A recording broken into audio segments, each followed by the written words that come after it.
माझं नाव निशांत जाधव आहे। मी supreme real टेकला represent करतो आणि जास्त करून आमचा प्रेझेन्स वेस्ट पुणे लोकेशन साईडला असतो।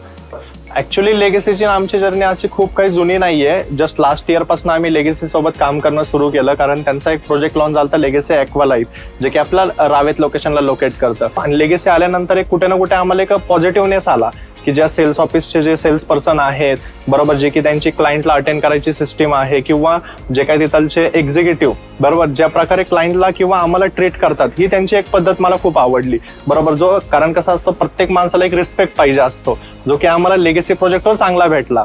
आणि एक लेगसी बद्दल जर का बोलायचं झालं की त्यांची जी कन्स्ट्रक्शन क्वालिटी आहे, जर का तुम्ही बघितलं तर मार्केटमध्ये असे खूप कमी डेव्हलपर आहेत ज्यांना 25 वर्षापेक्षा जास्त टाइम झालेला आहे, पण त्यांना निगेटिव्ह रिव्ह्यूज खूप कमी आहेत। तर लेगसी बद्दल जेव्हा आम्ही एखाद्या क्लायंटला दुसऱ्या प्रोजेक्टवरनं लेगसीला घेऊन येतो, तेव्हा क्लायंट म्हणतो की अरे यांचं मी नाव ऐकलेलं आहे, यांचा प्रोजेक्ट मी सौदागरला पाहिलेला आहे, रहाटणीला यांचे 2-3 प्रोजेक्ट्स पाहिलेले आहेत। तर कुठं ना कुठं आम्हाला एवढे एफर्ट्स घेण्याची पण गरज नाही, क्लायंटला सांगायचं की सर हा प्रोजेक्ट आपला एवढा चांगला आहे बरोबर। तर क्लायंट कुठे ना कुठे स्वतः पण अंडरस्टँड करून घेतो। आणि जेव्हा लेगसीचा सगळ्यात मोठा प्लस पॉईंट काय आहे, मी आतापर्यंत बघितलं ते रहाटणी रावेत साईडला, की त्यांचा जो सॅम्पल फ्लॅट आहे तो ऍक्च्युअल बिल्डिंगमध्ये असतो। 80% प्रोजेक्टला बिल्डिंगमध्ये असतो, जेणेकरून क्लायंटला डायरेक्टली व्हिज्युअलाइज होतं की हा जो आहे आपण सॅम्पल फ्लॅटमध्ये नाहीये, जे की आपण ऍक्च्युअल फ्लॅटमध्ये आहे। आणि क्लायंटचं कसं आहे की जे पण इंटरनल्स, जे की छोट्या छोट्या गोष्टींमध्ये आपण म्हणतो सुख लपलेलं असतं बरोबर, त्याच्यासारखंच लेगसी कसं आहे की जे पण तुम्हाला फिटिंग्स येतात, जे आपण इंटरनल फिटिंग्स आहेत जे आपण डोळ्यांनी नाही बघू शकत, डबल प्लास्टर झालं, त्याच्यानंतर आपल्या पाईपलाईन्स वगैरे झाले, याचं पण ते पूर्णपणे एक एक्सपिरियन्स सेंटर बनवतात।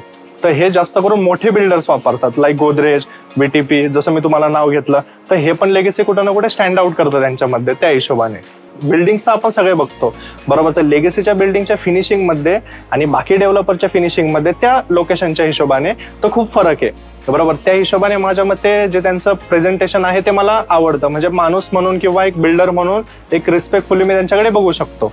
तर आमचा विजिट जो रेशो होता अदर डेव्हलपर्सकडे तो ॲव्हरेजली चालू होता, बट जसा लेगसीचा रावेतमध्ये लॉन्च झाला तसा आमचा विजिटचा रेशो जेवढे ऑल ओव्हर रावेतमध्ये नव्हता होत तेवढा आमचं लेगसीवर होणं सुरू झालं।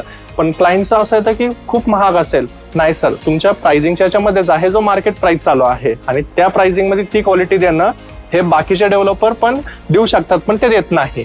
तर लेगसी याच्यामध्ये प्रॉफिट न बघता तुम्हाला चांगलं प्रोव्हाइड करायचं हे तुम्हाला जास्त बघतात, म्हणून क्लायंट आणि आमचं लेगसी सोबत जे बॉन्डिंग आहे ते चांगलं जुळलं। की लेगसी जे जास्त करून महत्त्वाचे असतात पैसे, मनी बरोबर, लेगसी ते पैसे तुम्हाला वेळेवर देतात, आणि जे की मार्केटमध्ये खूप सारे लोक नाही करत असं 1-1 वर्ष 2-2 वर्ष पैसे येताना मी स्वतः पाहिलेलं आहे। तर हे लेगसीसाठी एक चांगली गोष्ट आहे, म्हणजे चॅनल पार्टनरसाठी चांगली गोष्ट आहे की बिझनेस तुमचा कुठेही जात नाही, पैसे तुम्हाला वेळच्या वेळी भेटतात, आणि जो एक्झिक्युटिव्ह पण एवढा उन्हामध्ये पावसामध्ये तुमच्या इथं व्हिजिटला घेऊन येतो त्यांना पण ते चांगल्या प्रकारे पैसे देतात।